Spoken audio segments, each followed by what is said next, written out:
MIDDLEKAUFF! Heavy limp offs you've ever seen. He limps off the entire field on one leg, and he bounces the whole way. He ran like a 5.4 40 on one. Just boom, boom, boom, boom. Guy, he had multiple injuries in the game. The 49ers' best player limped off the field or ran off the field injured multiple times with multiple injuries. I think, I don't know what that first injury was on the third down play where he ended up, kind of going maybe? down, and then they go. He got lit up. He got lit up. Yeah, multiple times this year. He just needs a rest. Now, I think football is pretty underrated for how many things happen that hurt that don't really pop out on TV, right? I think on the second injury on that big third down run, he got a helmet right to the thigh, maybe took a couple steps, and then it deadened up on him. It's freezing cold. But we've seen him multiple times this year. He's returning kicks. He's carrying the ball.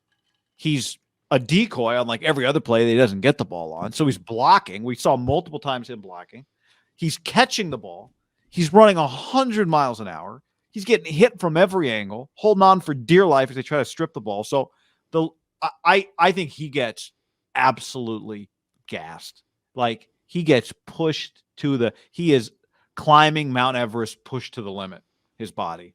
And I did wonder the first time he went down if he just like, I'm just going down. I'm hurt, but I also cannot breathe. I mean, I can't tell you how many times he like gets a kickoff return, then gets the ball on the first play of the drive. It's like somebody get this man some oxygen. It's really the guy incredible. I wrote. Deebo took him to the 50. Next play was a Deebo run. Then it was another Deebo play. It's just like a Deebo drive until the Elijah Mitchell penalty on the face mask.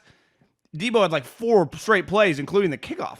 And he got him 60, 70 yards himself. Kickoff return, running the ball, the quick screen.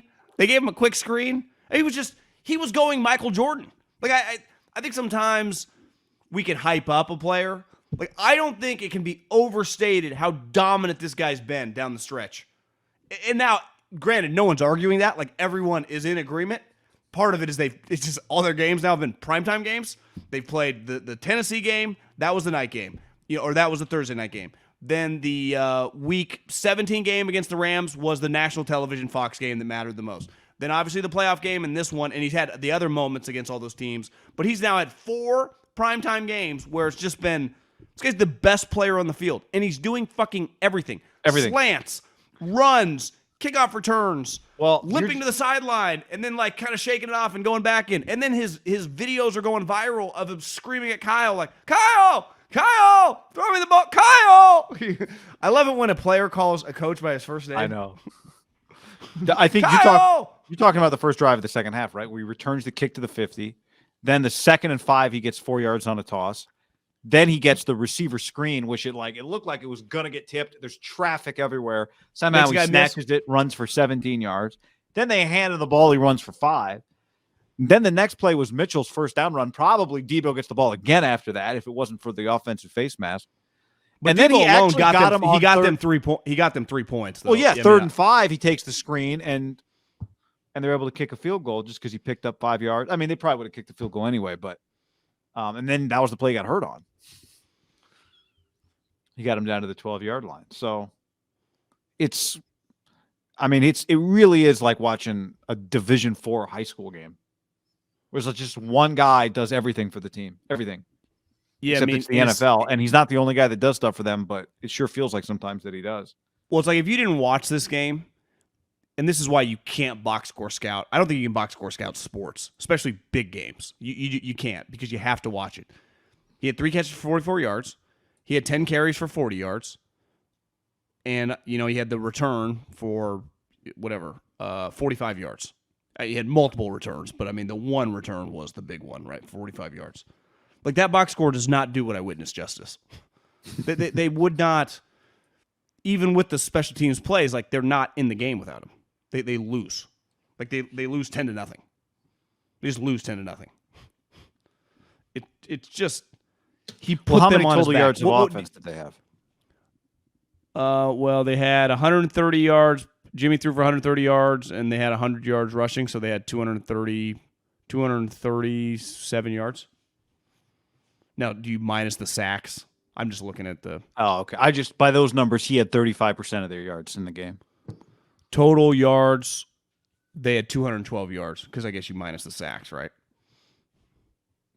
So he had 40% of their offense yardage. 40% of their offense. Doesn't even feel like. The other thing that I think every human's in agreement that watches football, and even players from the 70s and 80s, is the importance of quarterbacks with the rules now. Like, it's a quarterback league. It's a quarterback league. You got to have an Allen. You got to have a Lamar. You got to have a Mahomes. You got to have a Rodgers. You got to have a Brady. It's unheard of that a non-quarterback can carry the offense every week for 2.5 months now. He's like, yeah, get on my back. Now, obviously, they have other good offensive players. You know, I mean, Kittle was really good today. Like, he made some huge plays. That one catch that he bounced back after the drop was remarkable. I think that catch changed the game, right? Because they were struggling to get yardage. The first down play had been deflected. That was second down. If he doesn't catch it, then they're in a 3rd and 10. And they're not. That wasn't their first down of the game? But yeah, I think it was. Was it? It was. Yeah. Okay. Oh, yeah, it was. It was their first down of the game. Through their first 4 drives, they did not have a first down. Yeah. That was their 5th drive. It was so they were about to get 3rd and 10. Which probably wouldn't have been conducive for a first down.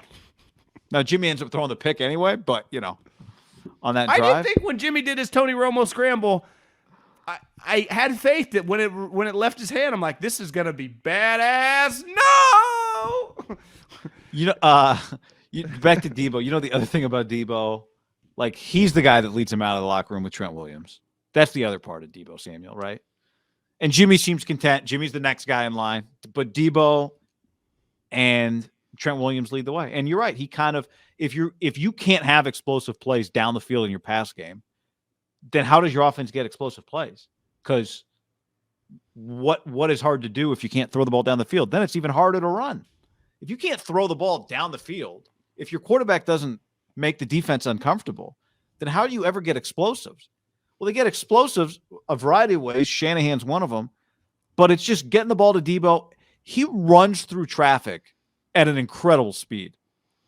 And I don't know if part of it is just his physicality, like his body, that he's confident running that fast. If somebody clips him, he's not going to go flying, right?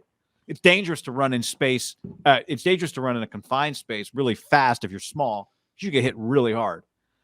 But for him, I mean, he runs in space. It's like when you see those videos of a car driving and you stay on the fast car. It's like a KTLA, and you just see that motorcycle before the guy goes flying and dies live on television. And it just, everyone else is just like flying, just that guy stagnant. died? He's just flying by. Guy died. Yeah, just nothing, just KTLA, live death on the TV, nothing to see here.